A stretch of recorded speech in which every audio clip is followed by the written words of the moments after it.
بسم اللہ الرحمن الرحیم الحمد للہ والصلاة والسلام علی رسول اللہ وعلی آلہ واصحابہ اجمعین اما بعد۔ ناظرین کرام، السلام علیکم ورحمۃ اللہ وبرکاتہ۔ تفہیم دین کی اس بزم کے ہمراہ ہم آپ کی خدمت میں حاضر ہیں۔ آج کی اس ملاقات میں ہمارا موضوع گفتگو ہے انسانی جان کی حرمت۔ اس سلسلے میں کیا تفصیلات ہیں اور یہ کہ دینی تعلیمات کی روشنی میں انسانی جان کی کس قدر اہمیت ہے، تو یہ تمام تر تفصیلات سننے کے لیے یہ ناظرین کرام رجوع کیا جائے اپنے محترم مہمان کی جانب جناب ڈاکٹر شیخ عبد المجید علی صاحب۔ السلام علیکم شیخ۔ وعلیکم السلام ورحمۃ اللہ وبرکاتہ۔ ہماری محفل میں آپ تشریف لائے جو کہ یقیناً ہمارے لیے انتہائی باعث مسرت ہے۔ ہم آپ کا شکریہ ادا کرتے ہیں۔ جزاکم اللہ خیرا۔ جزاکم مثل انشاءاللہ۔ آمین یا ربی۔ انسانی جان کی حرمت، دینی تعلیمات کی روشنی میں ارشاد فرمائیے۔ بسم اللہ الرحمن الرحیم۔ شیخ، یہ بہت ہی اہم موضوع ہے کیونکہ جس علاقے میں ہم رہ رہے ہیں وہاں پر لوگوں نے یہ الزام تراشی کی ہے کہ قرآن کہتا ہے کہ جس کو جہاں پر بھی بے دین کو یا غیر مسلم کو دیکھو اسے قتل کر دو، لا حول ولا یا قوة۔ جو ہے جو دین کے خلاف ہو جائے اس کو مار دو۔ یہ چیزیں بہت کہی جاتی ہیں اور اصل جو اسلامی تعلیمات ہیں جو آج اللہ تعالیٰ آپ لوگوں کو جزائے خیر دے کہ یہ جو آپ نے تذکرہ کیا کہ اس قسم کی وہاں سوچ عام ہے، تو الحمدللہ یہاں ایسا نہیں ہے۔ بالکل نہیں ہے۔ آپ نے جو تذکرہ کیا یہ کسی اور جگہ کی بات ہے۔ جی بالکل بالکل، ماشاءاللہ میں وہی کہہ رہا ہوں کہ یہ عام طور پر جو ہے غربیت میں یہ چیزیں بہت عام کر دی جاتی ہے تاکہ لوگوں کو جو ہے دین سے دور رکھا جائے، اسلام سے جو ہے اس کی غلط جو ہے تصور اس کا پیش کیا جائے۔ تو ماشاءاللہ یہ موضوع جو ہے میں چاہتا ہوں کہ ہمارے مسلمان جو ہیں جو اس طرح اگر غربیت کی معلومات حاصل کرتے بھی ہیں، سیکھتے بھی ہیں، تو یہ اس سے دیکھیں کہ اسلام نے جو ہے چاہے وہ مسلمان کی جان کا مسئلہ ہو یا غیر مسلم کی جان کا مسئلہ ہو، اسلام نے انسان کی جان کو تحفظ کا جو ہے جو تعلیمات دی ہے وہ میں سمجھتا ہوں کسی مذہب میں کوئی کتاب میں نہیں ہے۔ الحمدللہ۔ جی جزاک اللہ خیر۔ اور بلکہ انسانی جان کی جو حرمت ہے اس سے بھی پہلے یعنی کسی کی جان لے لینا، قتل و غارت گری کرنا، یہ تو بہت بڑی بات ہے۔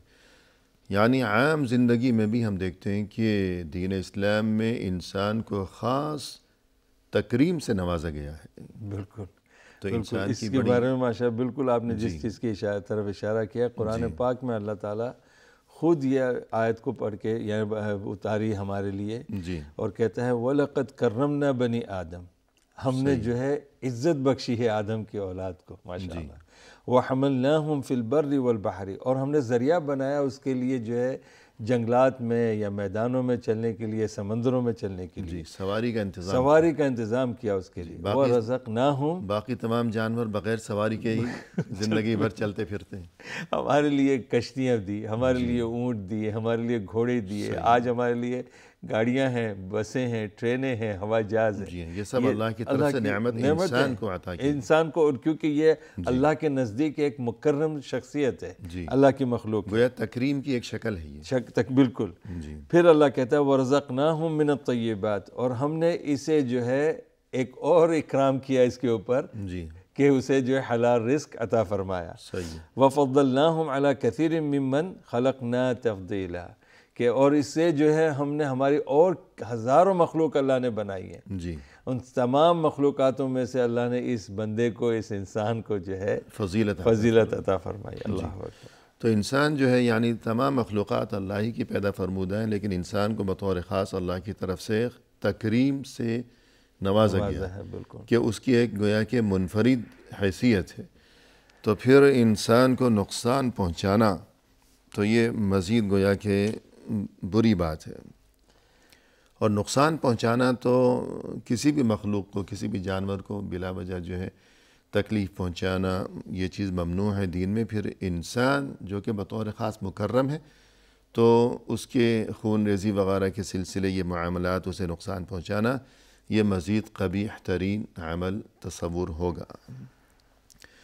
قرآن کریم میں فرمایا کہ وَلَا تَقْتُلُوا النَّفْسَ الَّتِي حَرَّمَ اللَّهُ إِلَّا بِالْحَقِّ، اور بھی بہت سی آیات ہیں، تو ان کی روشنی میں کچھ گفتگو فرمائیے گا۔ دیکھیں، جہاں تک میں یہی کہہ رہا ہوں کہ جو غربیت میں وہم پھیلایا گیا ہے، غلط بات بتائی گئی ہے کہ اسلام جانوں کا دشمن ہے غیر مسلموں کا، تو ایسا نہیں ہے، بلکہ قرآن پاک میں اور احادیث رسول اللہ صلی اللہ علیہ وسلم سے ثابت ہے کہ بلا وجہ کسی بھی مخلوق کی، خاص طور پہ انسان، اس کی جان لینا اسلام نے سخت وعید بتائی ہے، اور یہ وعیدیں جو ہیں باقاعدہ قرآن سے ثابت ہیں، احادیث سے ثابت ہے، اور اجماع امت سے ثابت ہے۔ اور جیسے کہ قرآن پاک میں جیسے آپ نے یہ آیت پڑھی وَلَا تَقْتُلُوا النَّفْسَ الَّتِي حَرَّمَ اللَّهُ إِلَّا بِالْحَقِّ، کہ کسی بھی نفس کو قتل کرنا بلا حق جو ہے ناجائز اور حرام ہے، یہ اللہ کا حکم ہے کہ یہ ان 10 اس میں نواہی میں آیا ہے جو قرآن پاک میں عبداللہ ابن عباس اور عبداللہ ابن مسعود نے کہا کہ اگر اللہ نے جن چیزوں کو حرام کیا دیکھو تو پھر یہ سورہ انعام کی آیتیں انہوں نے پڑھی تھی۔ تو اس میں یہ بھی لفظ آیا ہے کہ ناحق کسی جان کا قتل کرنا جائز نہیں ہے، اور حق کے بارے میں جو ہے حدیث میں آتا ہے کہ زانی، شادی شدہ زانی ہو، یا کسی نے کسی کا قتل ناحق کر دیا ہو، یا جو ہے وہ دین سے ہٹ کر جماعت کا باغی بن گیا، تو یہ الثیب الزانی اور والنفس بالنفس والتارک لدینہ المفارق للجماعہ، بالکل۔ تو اور وہاں بھی یہ صورتحال ہے کہ یعنی اگر کسی کو جائز اور حق طریقے سے بھی قتل کیا جائے گا تو اس میں عدالتی کارروائی ہوگی، عدالتی ہے، اور اتھارٹیز دیں گی، بالکل ہمارے ہاتھ میں نہیں ہے۔ یہ نہیں کہ کوئی انسان خود اٹھ کر یہ دعویٰ کرے کہ اس نے ان 3 کاموں میں سے ایک جرم کا ارتکاب کیا ہے لہذا کوئی بھی اٹھے اور اس کی جان نکال دے، بالکل ایسا نہیں ہے۔ یہ جو ہے بالکل حکومت جو ہے اور جو سلطنت ہے، جو ادارے ہیں ذمہ دار، وہ دیں گے، عدالتی کارروائی ہوگی، قاضی ہوگا، جج ہوگا، گواہ پیش ہوں گے، انصاف کے تمام تقاضوں کو ملحوظ خاطر رکھا جائے گا۔ بالکل اسی طرح قتل نفس کو اتنا زیادہ اللہ نے جو ہے ناپسند کیا ہے کہ حضرت آدم علیہ السلام کے 2 بیٹوں کا ذکر سورہ مائدہ میں اللہ نے ذکر کیا کہ حابیل اور قابیل جو ہیں یہ دونوں بھائی تھے، اور انہی کے اندر ایک اختلاف ہوا کسی قربانی کی وجہ سے، اور چھوٹے بھائی نے جو ہے اس کا دعویٰ کیا کہ میں تمہیں قتل کر دوں گا، بڑے بھائی نے اس میں ہاتھ نہیں دیا، اور چھوٹے بھائی کے بارے میں اللہ نے کہا فَطَوَّعَتْ لَهُ نَفْسُهُ قَتْلَ أَخِيهِ فَقَتَلَهُ فَأَصْبَحَ مِنَ الْخَاسِرِينَ، کہ اس کی نفس نے اس کو ابھارا کہ اپنے بھائی کا وہ قتل کرے، اور اس نے اپنے بھائی کا قتل کر دیا اور آخرت میں خسارے والا بن گیا، یعنی پتہ دیا کہ قتل ناحق کرنا کسی کا وہ آخرت کا خسارہ ہے۔ صحیح ہے، وہ پہلا انسانی قتل تھا وہ، بالکل۔ اور نبی پاک صلی اللہ علیہ وسلم نے بیان فرمایا کہ آج اگر کوئی بھی ناحق قتل کرے گا تو یہ جو بخاری کی روایت ہے کہ لیس من نفس تقتل ظلما الا كان على ابن آدم الاول کفل من دمها لانه كان اول من سن القتل، کہ حضرت آدم علیہ السلام کے بیٹے کا یہ قتل اللہ کو اتنا ناپسند ہوا کہ اگر اس کے اوپر کسی نے بھی عمل کیا قیامت تک کہ کسی نے ناحق کسی کا قتل کیا تو وہ جو ہے آدم علیہ السلام کے بیٹا اس گناہ میں شریک ہوگا۔ جی، یعنی بنی آدم میں تا قیامت جب بھی کوئی بھی کسی کو ناحق قتل کرتا ہے تو جس طرح وہ خود گنہگار ہے، تو اسی طرح جو پہلا قاتل ہے کہ جس نے اس بدترین جرم کی ابتدا کی ہے، جس نے آئندہ کے لیے تمام نسل آدم کو یہ بدترین راستہ دکھایا ہے، تو اسے بھی اس گناہ میں شریک کیا جائے گا، اور جی آخرت میں خسارہ ہی اٹھانے والا۔ یعنی جب بھی جو بھی قتل ہوگا تو وہ گناہ اس کو بھی ملے گا، جو قابیل کہ جس نے سب سے پہلے یہ برا کام کیا تھا، اس لیے کہ اس نے راستہ دکھایا۔ اور اسی کو شیخ کے نفس کو محفوظ رکھنا، انسان کی جانوں کو بچانے کے لیے اللہ تعالیٰ نے ایک سزا کا قانون نافذ کیا، اور وہ بھی قرآن میں کہا کہ من قتل نفسا بغیر نفس او فساد فی الارض کأنما قتل الناس جميعا فكأنما قتل الناس جميعا ومن احیاها فكأنما احیا الناس جميعا، کہ جو شخص کسی نفس کو ناحق قتل کرتا ہے یا زمین پر فساد پھیلاتا ہے تو گویا کہ اس نے پوری کائنات کے لوگوں کا قتل کر دیا۔ اللہ اکبر. یعنی ایک انسان کی جان لے لی ناحق تو وہ کسی کو بھی قتل کر سکتا ہے. بالکل، کیونکہ وہ ایک انسان ایک ذریعہ تھا فیملی کا. بالکل جی. اس نے فیملی ہی تباہ کر دی اس کو قتل کر کے. جی، انسان کو قتل کیا، گویا انسانیت کا خون کر ڈالا. بالکل. اور اسی طرح کوئی انسان کسی انسان کی جان بچاتا ہے، مسلم ہو یا غیر مسلم. جی، انسان کا لفظ، انسان کا لفظ خود قرآن میں انسان کا لفظ ہے. جی ہاں. تو گویا کہ اس نے جو ہے اس ایک نسل کو بچا دیا، ایک فیملی کو بچا، تمام انسانیت کو بچا دیا. کہ جس کے دل میں اتنی شرافت ہے، اتنا خوف خدا ہے، اتنی انسانیت ہے اور اعلیٰ درجے کا وہ انسان ہے کہ اسے موقع ملا کسی ایک انسان کی زندگی بچانے کا اور اس نے آگے بڑھ کر اس کی زندگی بچائی ہے. بالکل. تو گویا کہ اس کا یہ جذبہ، تو اگر کل اس کے سامنے پھر کوئی ایسی صورتحال پیش آئے گی تو کل بھی یہ یہی کام انجام دے گا. بالکل. یعنی یہ اتنا عظیم انسان ہے، ایک انسان کو مار ڈالا تو یہ کل کسی کو بھی مارے گا. بالکل. تمام انسانیت کا خون کر ڈالا اور ایک انسان کو بچائے، تمام انسانیت کو گویا اس نے بچایا. بالکل. دیکھیں شیخ، اس کی ایک مثال چھوٹی سی بتاتا ہوں کہ میرا ایک بار اتفاق ہوا کیرلا میں سفر کرنے کا. صحیح ہے. تو مجھے ایک تصویر دکھائی گئی. اس میں تقریباً شیخ 200 لوگ تھے. جی. اور اس میں جو ہے وہ 200 میں مطلب کہ نواسے بھی تھے، پوتے بھی، پر پوتے بھی، اور دادا پر دادا، ساروں کی تصویر ایک جگہ پر ہے. اور وہ دیکھیں، اگر وہ ایک شخص اگر جس کے ذریعے سے اتنی بڑی نسل بنی، ایک چھوٹی سی فیملی سمجھ لیں، تو اگر اسے مار دیا جاتا ناحق تو یہ وہ سارا ختم. جی جی، صحیح بات ہے. جی آپ نے درست فرمایا. تو اسی طرح یہ جو معاملہ ہے کہ انسانی جان کی حرمت اور اس بات کو سمجھنا، اور یہ کہ جو کوئی اس بارے میں کسی جرم کا ارتکاب کرتا ہے تو یہ کتنا بدترین انسان ہے. قرآن کریم میں فرمایا کہ وَمَن يَقْتُلْ مُؤْمِنًا مُتَعَمِّدًا فَجَزَاؤُهُ جَهَنَّمُ خَالِدًا فِيهَا وَغَضِبَ اللَّهُ عَلَيْهِ وَلَعَنَهُ وَأَعَدَّ لَهُ عَذَابًا عَظِيمًا. کیسی وعید ہے یہ، اس بارے میں بسم اللہ. شیخ اس کو دیکھیں، اس آیت کے اندر روکا جا رہا ہے کہ خبردار ناحق قتل نہ کرنا، ورنہ یہ جو ہے وعید کے زد میں تم آ جاؤ گے. اور یہ اللہ کہتا ہے وَمَن يَقْتُلْ مُؤْمِنًا مُتَعَمِّدًا فَجَزَاؤُهُ جَهَنَّمْ خَالِدًا فِيهَا. یہ الفاظ ہے کہ جس نے کسی مومن کو ناحق قتل کر دیا، ناحق قتل کرنے کا بدلہ یہ ہے کہ وہ تا حیات جو ہے جہنم میں جلے گا. اس سے بعض صحابہ نے شیخ کہا کہ قاتل کی توبہ بھی نہیں قبول ہوگی. اللہ اکبر.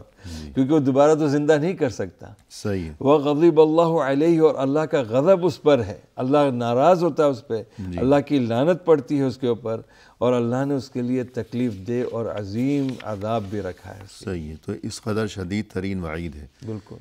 کہ ہمیشہ جہنم میں رہے گا، اس پر اللہ کا غضب نازل ہوگا، اس پر اللہ کی لعنت پڑے گی. بالکل. اور اللہ نے اس کے لیے دردناک اور بڑا عذاب تیار کر رکھا ہے. تو یہاں یہ اللہ کی طرف سے لعنت کا معاملہ اور دردناک عذاب، یہ بہت بڑی وعید ہے. البتہ جہنم میں جو ہمیشہ رہنے کا معاملہ ہے تو اس میں علماء نے کچھ اس کی توجیہ بیان کی ہے. تو مختصر اشارہ اس کی جانب جو ہے وہ ہم وقفے کے بعد کریں گے. ناظرین کرام، فی الحال لیتے ہیں مختصر سا وقفہ، ہمارے ساتھ ہی رہیے گا.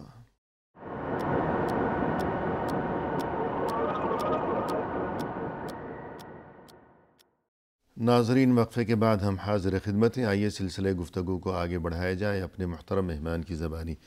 شیخ، گفتگو یہ چل رہی ہے کہ انسانی جان کی حرمت، اور وقفے سے قبل آپ نے یہ آیت تلاوت فرمائی تھی کہ جس میں ایسی ایسی وعیدیں اللہ کی طرف سے کہ جس نے کسی مؤمن کو ناحق قتل کیا تو اس کے لیے ایک وعید یہ کہ اس کے لیے جہنم ہے کہ جہاں وہ ہمیشہ رہے گا. دوسری وعید یہ ہے کہ اس پر اللہ کا غضب نازل ہوگا، اور اس کے بعد وعید یہ ہے کہ اس پر اللہ کی لعنت ہے، اور اس کے بعد یہ کہ اللہ نے اس کے لیے بڑا عذاب تیار کر رکھا ہے. البتہ یہاں تھوڑی سی وضاحت یہ کہ جہنم میں وہ ہمیشہ رہے گا. تو علماء نے اس سلسلے میں یہ بیان فرمایا ہے کہ اگر وہ اس پر نادم نہ ہو، قتل کیا ہے اس نے کسی کو ناحق، لیکن اس پر کوئی شرمندگی نہیں، اور یہ کہ اس نے پھر اس سے توبہ بھی نہیں کی ہے، کہ توبہ کیے بغیر وہ مر بھی گیا ہے، تب اس کے لیے یہ ہے کہ جہنم میں ہمیشہ رہے گا۔ لیکن اگر وہ اہل توحید میں سے اور توبہ بھی اس نے کی ہے تو شاید یہ کہ اسے اللہ کی طرف سے جو ہے جہنم میں ہمیشہ رہنے کا معاملہ جو ہے تو خوشخبری ہے کہ اہل توحید کا آخری ٹھکانہ جنت میں ہوگا انشاءاللہ۔ انشاءاللہ۔ اس پہ 2 آیتیں میں، لیکن باقی ہے کہ غضب ہوگا، لعنت ہوگی، دردناک عذاب ہوگا، یہ سب کچھ تو اپنی جگہ، یہ کوئی معمولی بات تو نہیں ہے۔ دیکھیں جو آپ نے جس چیز کی طرف اشارہ کیا ہے کہ اللہ تعالیٰ سورہ زمر میں کہتا ہے کہ قُلْ يَا عِبَادِيَ الَّذِينَ أَسْرَفُوا عَلَىٰ أَنفُسِهِمْ لَا تَقْنَطُوا مِن رَحْمَةِ اللَّهِ إِنَّ اللَّهَ يَغْفِرُ الذُّنُوبَ جميعا، پھر آخر میں یہ کہ انہ هو الغفور الرحیم۔ جی، تو اللہ تعالیٰ نے اس میں واضح کر دیا ہے کہ جو لوگ توبہ کر لیتے ہیں وہ اللہ کی رحمت سے محروم نہ ہو، اللہ کی مغفرت سے محروم نہ ہو، مایوس نہ ہو۔ اللہ تعالیٰ سارے گناہوں کو انشاءاللہ معاف کر دے گا۔ توبہ کی شرط سورہ فرقان میں کر دی جی جی صحیح، کہ جو ہے عباد الرحمن کے اندر ہے صحیح، آخر میں فرما دیا کہ الا من تاب وآمن وعمل عملا صالحا فأولئک یبدل اللہ سیئاتہم حسنات وکان اللہ غفور رحیم۔ جی ہاں، تو جو توبہ کر لے، ایمان کی تجدید کر لے اور پھر عمل صالح کرتا رہے تو اللہ تعالیٰ جو ہے برائیوں کو بھی نیکیوں میں بدل دے گا، کیونکہ اللہ غفور رحیم۔ اور اگر حقوق العباد کا معاملہ ہے تو اگر کسی کی جان ہی اس نے لے لی ہے تو جان تو واپس آنے والی نہیں ہے، لیکن اگر کوئی تکلیف پہنچائی ہے، دل دکھایا ہے، صدمہ پہنچایا ہے، حق دبایا ہے، مال چھینا ہے تو اس کا تصفیہ کیا جائے، بالکل بالکل، حق اسے لوٹایا جائے، حساب و کتاب برابر کیا جائے، دل دکھایا ہے تو اس سے معافی تلافی کی جائے، اس کے بعد اللہ سے بھی گویا کہ معافی مانگی جائے، توبہ استغفار وغیرہ کیا جائے تو اللہ کی طرف سے مغفرت اور معافی اور رحمت کی خوشخبری ہے۔ شیخ ہمارے ایک استاد محترم نے مجھے یہ قصہ بتایا تھا کہ ان کے پڑوس میں ایک شخص نے،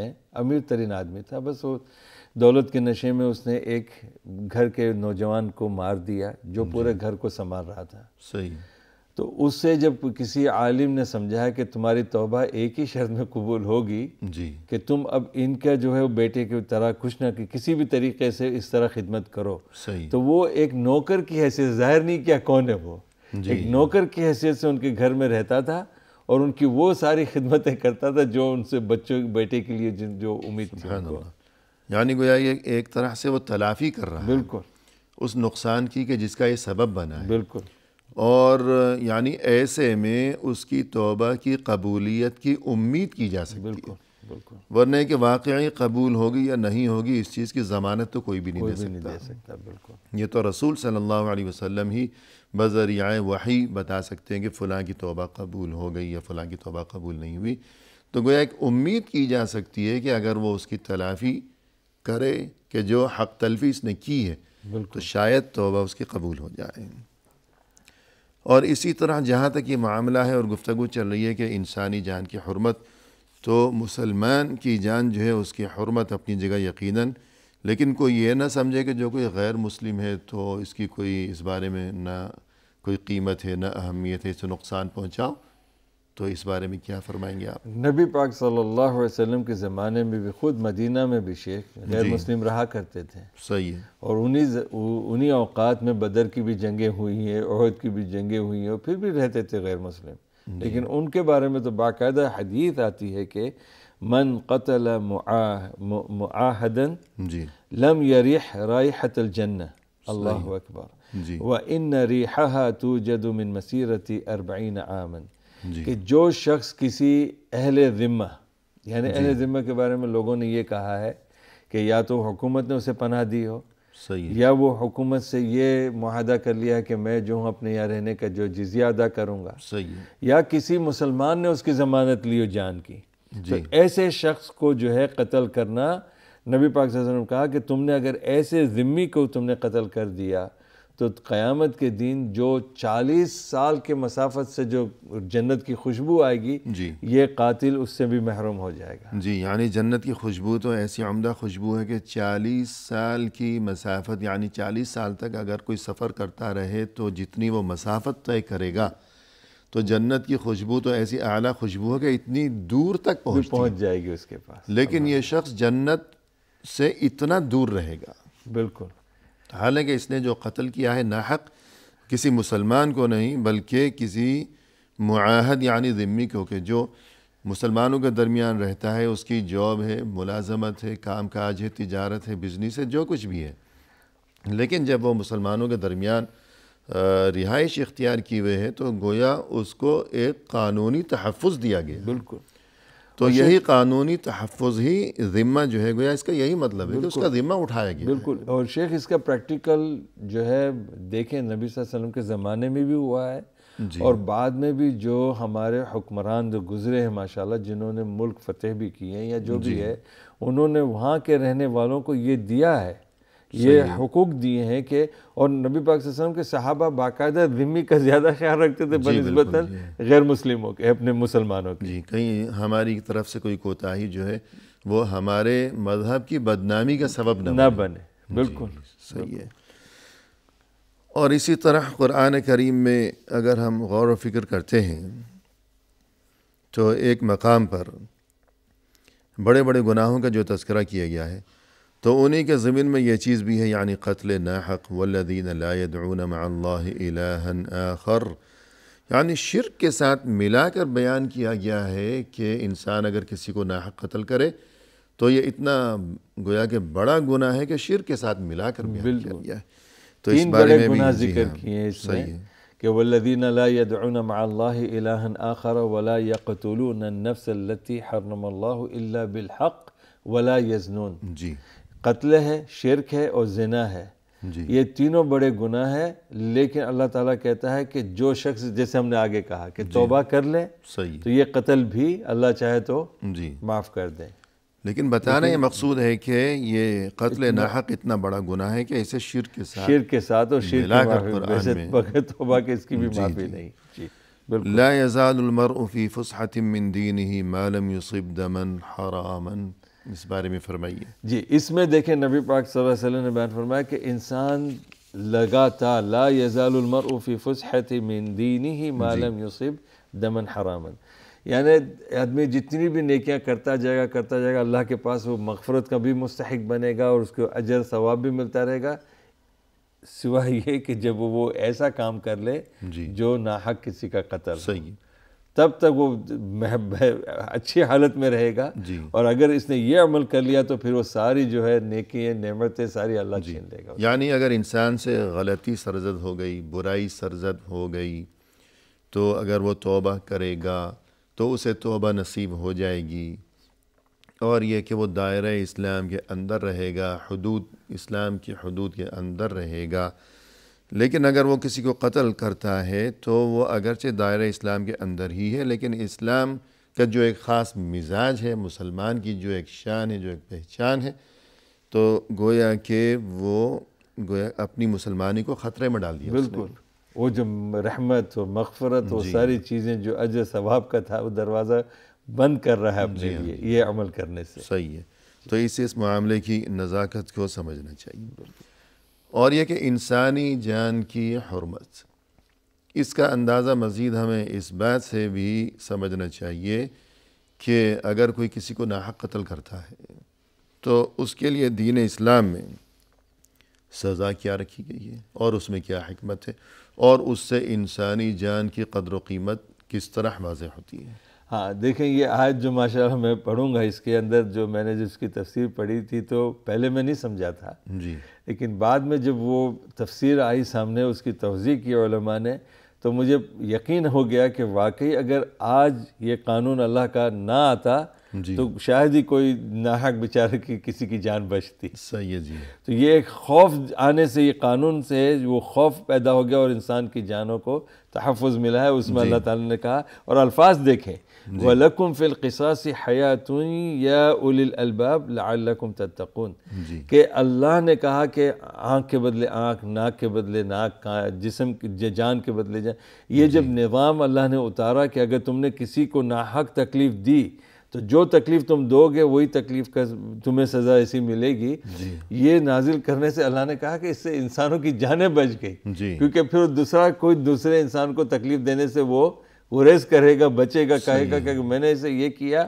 تو یہی اللہ کہہ رہا ہے کہ اس سے انسانیت جو ہے باقی رہ گئی، زندگی مل گئی انسانیت۔ جی، گویا کہ اللہ کی طرف سے یہ جو انداز اختیار کیا گیا کہ وَلَكُمْ فِي الْقِصَاصِ حَيَاتٌ، تمہاری زندگی کا راز پوشیدہ ہے قصاص میں، نہیں تو تم مر جاتے۔ جی، تمہاری اپنی زندگی، بالکل، یعنی اگر قاتل نے قتل کیا ہے کسی کو تو قصاص کی سزا نافذ کرو، اسے زندہ مت چھوڑو، نہیں چھوڑو، ورنہ تم خود بھی مارے جاؤ گے، مارے جاؤ گے، آگے اور بھی کتنی جانوں کو خطروں میں۔ اگر تمہیں اس پر ترس آنے لگا اور تم سوچنے لگے کہ اس سے غلطی ہو گئی، انسان ہے، بندہ بشر ہے، رو رہا ہے، گڑ گڑا رہا ہے، اگر ہم اسے مار ڈالیں گے تو اس کے بچوں کا کیا بنے گا اور کیسے اس کی جان نکلے گی، کتنا تڑپے گا بیچارہ، تو یہ بیچارہ نہیں ہے، نہیں ہے، نہیں، اس لیے کہ اپنے آپ پر رحم کرو، تمہیں اس پر رحم آ رہا ہے، اگر تم نے اس پر رحم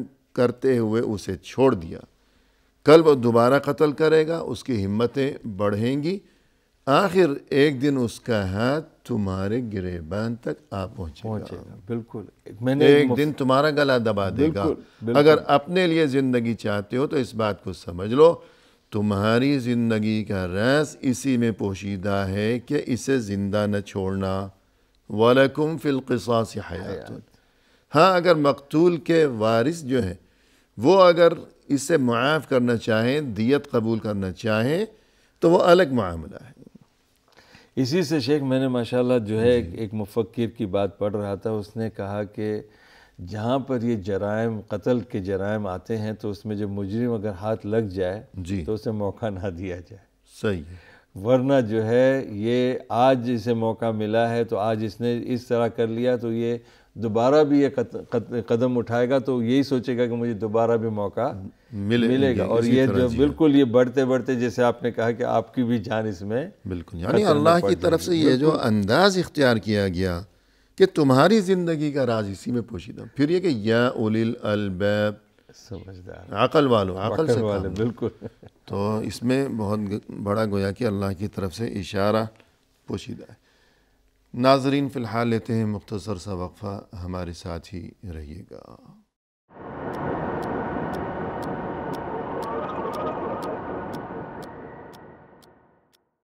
ناظرین کرام، وقفے کے بعد ہم حاضر خدمت ہیں، آئیے اس سلسلہ گفتگو کو اب پائے تکمیل تک پہنچایا جائے اپنے محترم مہمان کی زبانی۔ شیخ، وقفے سے قبل جیسے کہ آج کی ہماری اس ملاقات میں موضوع گفتگو ہے کہ انسانی جان کی حرمت، جو کچھ آپ نے ارشاد فرمایا قرآنی آیات کی روشنی میں، احادیث مبارکہ کی روشنی میں، تو ہماری گزارش یہ ہے آپ سے کہ اس معاملے کی نزاکت کو مزید اجاگر کرنے کی غرض سے جو منظر کشی کی گئی ہے ایک حدیث میں کہ مقتول انسان، مظلوم انسان، ناحق جس کا خون کر ڈالا ہے کسی ظالم نے، کسی قاتل نے، قیامت کے دن وہ کیا ہیبتناک منظر ہوگا، بسم اللہ، تمام دنیا کے سامنے اللہ کی عدالت میں وہ مقتول کس طرح چلا آ رہا ہوگا۔ بسم اللہ الرحمن الرحیم، یہ تو واقعی بخاری شریف کی روایت ہے جس کی سند پہ کوئی شک ہی نہیں ہے، جی، اور اس میں یہ الفاظ ہے کہ یجیء المقتول بالقاتل یوم القیامہ ناصیتہ ورأسہ بیدہ، جی، کہ قیامت کے دن جو ہے ایک قاتل جس نے قتل کیا ہے، وہ مقتول جو ہے جس کا قتل ہوا ہے، وہ اس قاتل کے سر کو پکڑ کر اللہ تعالیٰ کے سامنے لائے گا، اور اس کی انتڑیاں بھی جو ہے خود کی جی، جو ہے خون سے لت پت ہوگی، اور یہ وہ دکھائی دیا جائے گا، اس کا جسم آدھا کٹا ہوا ہوگا، جی، زخمی ہوگا، صحیح، وہ اللہ سے کہے گا کہ یقول یا ربی ھذا قتلنی، کہ اللہ یہ ظالم تھا جس نے مجھے قتل کیا ہے۔ یعنی یجیء المقتول بالقاتل یوم القیامہ، تمام انسانی آبادی جہاں یکجا ہوگی، اللہ کے سامنے سب کھڑے ہوئے، اللہ اکبر، مقتول قاتل کو اس کی پیشانی کے بالوں سے گھسیٹتا چلا آ رہا ہوگا، سر کے بالوں سے گھسیٹتا چلا آ رہا ہوگا، یعنی وہ قاتل بھاگ نہیں سکے گا، یوں گھسیٹتا چلا آ رہا ہے، اس کے ساتھ اور یہ کہ وَأَوْدَاجُهُ تَشْخَبُ دَمًا، جو وہ بیچارہ مظلوم ہے، مقتول ہے، تو اس کی رگوں سے خون پھوٹ رہا ہوگا، جیسے فوارے، جیسے فوارہ پھوٹتا ہے، تو یوں اس کی رگوں سے گویا تازہ تازہ معاملہ ہے کہ جب اسے قتل کیا گیا تھا خون یوں پھوٹ رہا تھا، تو وہی منظر اس وقت ہوگا، اور وہ اللہ سے فریاد کرے گا کہ یا رب، اے میرے رب، ھذا قتلنی، اس نے تو مجھے قتل کر ڈالا۔ تو پھر وہ قاتل کہاں جائے گا، کیا بنے گا اس کا؟ اور دیکھیں شیخ، اس سے کتنی بات واضح ہے کہ اللہ تعالیٰ جو ہے دنیا میں ہمیں بتا رہا ہے کہ تم جو کرو گے وہ بھرو گے۔ فَمَن يَعْمَلْ مِثْقَالَ ذَرَّةٍ خَيْرًا يَرَهُ وَمَن يَعْمَلْ مِثْقَالَ ذرۃ شَرًّا يَرَهُ۔ جی، تو یہ دیکھیں، یہ اتنی بری چیز ہے، یہ بھی جو ہے اللہ تعالیٰ سامنے۔ تو میں یہ کہتا ہوں کہ ہمیں یہ سوچنا چاہیے کہ کسی کا ناحق قتل کرنے سے پہلے 100 دفعہ سوچنا چاہیے کہ میری منظر کشی کیسے ہو جائے گی اللہ کے سامنے۔ اللہ اکبر۔ دنیا میں وہ بچ سکتا ہے، بھاگ سکتا ہے، اور اپنے مال و زر کی وجہ سے اور اپنی طاقت کے بل بوتے پر شاید وہ کسی کو رشوت کھلا دے، کسی کو دھمکی دے دے۔ دھمکی اور دھونس، یہ 2 ہتھیار ہوا کرتے ہیں دنیا میں جو اس قسم کے بگڑے ہوئے لوگ ہیں ان کے پاس۔ تو شاید دنیا میں تو وہ بچ گیا ہو، لیکن آخر کب تک بچے گا؟ اللہ کی عدالت، اور دنیا میں وہ جو مظلوم تھا، وہ مقہور، وہ مجبور، وہ مقتول، جسے اس نے مار ڈالا، اس کے بچوں کو یتیم کر دیا ہے، اس کی بیوی کو بیوہ بنا دیا ہے، لیکن دنیا میں اس کی یہ بے بسی، اس کی یہ کمزوری، اس کی مجبوری، لاچاری، اللہ کے ہاں کیا طاقتور اور کیا مجبور، سب برابر ہے۔ بالکل، وہاں نہ کوئی کمزور ہے نہ کوئی طاقتور ہے، وہاں سب برابر ہے، اور وہاں انصاف ہے۔ تو انسان کو یہ سوچنا چاہیے کہ میں یہاں اس کو مار ڈالوں، یہ کیا کر لے گا؟ یعنی جو بگڑے ہوئے لوگ ہوتے ہیں، جیسے کسی جگہ میں نے کسی کا ایک مکالمہ پڑھا، وہ حقیقت ہے یا محض گویا کہ ایک وہ تصوراتی معاملہ ہے، لیکن جو بھی ہے، جو منظر کشی کی گئی ہے، جو بگڑے ہوئے لوگ ہوتے ہیں اپنے پیسے کی وجہ سے، یحسب ان مالہ اخلدہ، یہ تو خود قرآن میں اللہ نے فرمایا، اور فرمایا کہ کلا ان الانسان لیطغی، انسان سرکشی دکھاتا ہے، کیوں؟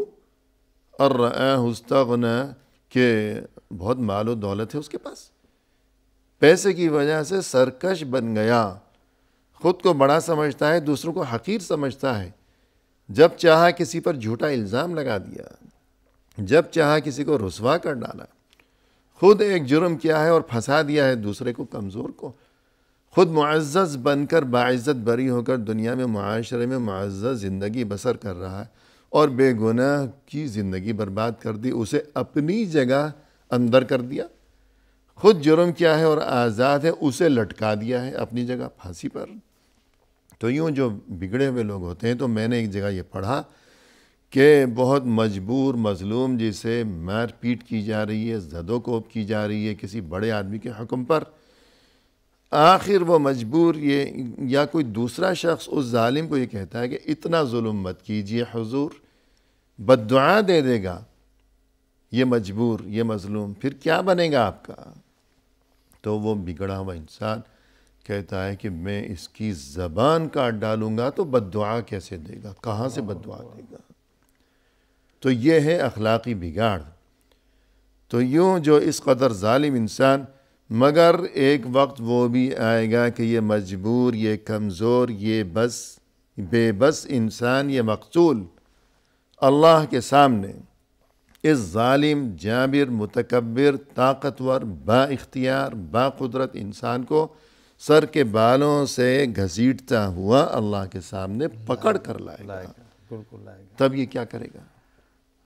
تو اس لیے کسی انسان کو نقصان پہنچانے سے پہلے ظالم انسان کو سوچنا چاہیے، اس منظر کو اور انجام کو یاد کرنا چاہیے کہ بھاگے گا کہاں، اللہ سے بھاگ کر کہاں جائے گا۔ تو یہ معاملہ ہے آخرت کا۔ جی شیخ ماشاءاللہ، اسی طرح جیسے کہ حقوق العباد کا جب حساب کتاب ہوگا تو سب سے پہلے رسول صلی اللہ علیہ وسلم کی حدیث ہے، اول ما یقضی بین الناس فی الدماء، کہ قیامت کے دن جب حقوق العباد کا انصاف ہوگا اور فیصلہ جب شروع ہوگا، حساب کتاب اللہ شروع کرے گا، تو سب سے پہلے قتل کا حساب ہوگا۔ جی، تو یہ کتنا نازک معاملہ ہے۔ بالکل، جیسے حقوق اللہ میں سب سے پہلے اول ما یحاسب علیہ العبد یوم القیامہ الصلاۃ، بالکل، حقوق اللہ میں سب سے پہلے نماز کا سوال ہوگا، لیکن حقوق العباد میں سب سے پہلے خون، قتل، اس چیز کا سوال ہوگا، حساب ہوگا اور فیصلہ سنایا جائے گا۔ تو انسانوں کے آپس میں جو معاملات ہیں، اور ظاہر ہے کہ دین اسلام میں حقوق اللہ اور حقوق العباد دونوں کو ہمیشہ ملا کر بیان کیا گیا ہے۔ اللہ کی رضا اگر مقصود ہے تو حقوق اللہ کی ادائیگی اور پابندی کافی نہیں ہے، نہیں ہوگی۔ حقوق اللہ کے ساتھ ساتھ حقوق العباد کی پابندی بھی ضروری ہے، تب اللہ کی رضا نصیب ہوگی۔ یہ ممکن نہیں ہے کہ انسان رات دن سجدہ ریز رہے اللہ کے سامنے، کبھی سجود ہے، کبھی رکوع ہے، کبھی قیام ہے، کبھی التحیات ہے، لیکن اللہ کے بندوں کو وہ ستاتا ہو، کسی کا پیسہ دبایا، کسی کا دل دکھایا، کسی کو بے عزت کیا، کسی کو نقصان پہنچایا، ضرب هذا شتم هذا جی، اکل مال هذا، کہ اتنی نیکیاں لیے چلا آ رہا تھا وہ قیامت کے دن کہ جیسے کامثال جبال تہامہ، بالکل، تہامہ کے پہاڑوں کے برابر نیکیاں کے نمازیں، اور یہ کہ من صلاۃ و صدقۃ و زکوٰۃ، اور تہامہ کا جو پہاڑی سلسلہ ہے وہ بہت بڑا سلسلہ ہے، مکہ سے یمن تک پھیلا ہوا ہے، بالکل، تو اتنی نیکیاں لیے چلا آ رہا ہے، اور دیکھنے والے تو عش کریں گے۔ لیکن جوں ہی حساب کتاب کا معاملہ ہوا تو کیا ہوا؟ دعوے دار بھی پہنچ گئے۔ اب یہ کہ ضرب هذا وشتم هذا وسفك دم هذا واكل مال هذا، اس کا مال دبا رکھا ہے، اس کو گالی بکی تھی دنیا میں، اور اس کو زد و کوب کیا تھا، تو اب کیا ہوگا کہ یعطى هذا من حسناتی وهذا من حسناتی، اب یہ پہاڑ کے برابر اس کی نیکیاں دعوے داروں میں تقسیم کی جانے لگی ہے، اللہ اکبر، اور سبھی ختم ہو گیا۔ دیکھتے ہی دیکھتے پہاڑ کے برابر اس کی نمازیں بھی ختم، روزے بھی ختم، صدقہ و خیرات بھی ختم، حج عمرے بھی ختم، اب یہ رہ گیا خالی ہاتھ۔ اب کیا ہوگا؟ فَإِن فَنِيَتْ حَسَنَاتُهُ قَبْلَ أَن يُقْضَى مَا عَلَيْهِ، اب یہ ہوگا کہ ان کی برائیاں لے کر، ان کے دعوے داروں کے مظلوموں کے گناہ لے کر اس کے سر پر لاد دیے گئے، اللہ اکبر، اور اس کے بعد آخر وَطُرِحَ فِي النَّارِ، اسے جہنم کی آگ میں پھینک دیا گیا۔ هذا هو المفلس، جی، یہ مفلس، اللہ، یہ ہے مفلس۔ لوگ تو کہنے لگے کہ اللہ کا رسول آپ نے دریافت فرمایا کہ مفلس کون ہے؟ المفلس فینا من لا متاع له ولا درہم ولا دینار، اللہ اکبر، کہ مفلس تو بیچارہ وہ ہے کنگال، نہ اس کے پاس ساز و سامان، نہ مال و متاع، نہ اسباب، نہ درہم ہے جیب میں، نہ دینار، تو یہ مفلس ہے۔ اور کون ہے مفلس؟ تو آپ کے سوال کا مقصد کیا ہے؟ لیکن رسول صلی اللہ علیہ وسلم نے فرمایا کہ نہیں، مفلس یہ نہیں، مفلس تو وہ ہے بالکل، نمازیں روزے سب ختم، سب بیکار اس کے لوگوں کو ستاتا تو مقارنہ یہی ہوا نا کہ حقوق اللہ کے ساتھ حقوق العباد کا بھی لحاظ جی رکھا جائے، ورنہ تو نیکیاں چلی جائیں۔ جی، قرآن کریم میں بالکل ابتدا میں ہی فرما دیا کہ الف لام میم ذالک الکتاب لا ریب فیہ ھدی للمتقین۔ اب یہ متقین کون ہیں؟ الذین یؤمنون بالغیب، یہ وہ لوگ ہیں جو غائبانہ ایمان رکھتے ہیں، اللہ کو نہیں دیکھا، جنت اور وہاں کی نعمتیں نہیں دیکھی اپنی آنکھوں سے، جہنم اور وہاں کے عذاب کو نہیں دیکھا دنیا میں اپنی آنکھوں سے، لیکن یہ کہ دیکھے بغیر غائبانہ ایمان ہے کہ بس پڑھ لیا، سن لیا، قرآن میں پڑھا، اللہ کے رسول صلی اللہ علیہ وسلم کی احادیث میں پڑھ لیا تو سر تسلیم خم کر دیا، تو یہ وہ لوگ ہیں ایمان بالغیب۔ تو دل میں جو ایمان بالغیب ہے تو اس کی جھلک بھی نظر آنی چاہیے، بالکل، کہ اگر پھول اصلی ہے تو اس کی خوشبو کو آپ قید نہیں کر سکتے، اب جھلک یہ ہے کہ یقیمون الصلاۃ، نماز کی پابندی کرتے ہیں، اور یہ کہ وَمِمَّا رَزَقْنَاهُمْ يُنْفِقُونَ، زکوٰۃ کی ادائیگی کرتے ہیں۔ تو یقیمون الصلاۃ حقوق اللہ، اور یہ کہ زکوٰۃ حقوق العباد، دونوں چیزیں ساتھ ساتھ۔ پروگرام کے اختتام پر ہم تہہ دل سے آپ کا شکریہ ادا کرتے ہیں کہ آپ تشریف لائے۔ آپ نے بہت اچھے دل نشیں انداز میں رہنمائی فرمائی۔ ہماری دعا ہے کہ اللہ تعالیٰ آپ کے علم میں، آپ کے عمل میں، آپ کی عمر میں مزید خیر و برکت عطا فرمائیں۔ جزاکم اللہ خیرا جميعا كل ما دعوتوا لي آمین یا رب بارك الله وفیکم۔ اور اسی کے ساتھ ناظرین کرام، اختتامی موقع پر تہ دل سے ہم آپ کا بھی شکریہ ادا کرتے ہیں کہ آپ نے ہمارا یہ پروگرام دیکھا۔ فی امان اللہ، وآخر دعوانا ان الحمد للہ رب العالمین۔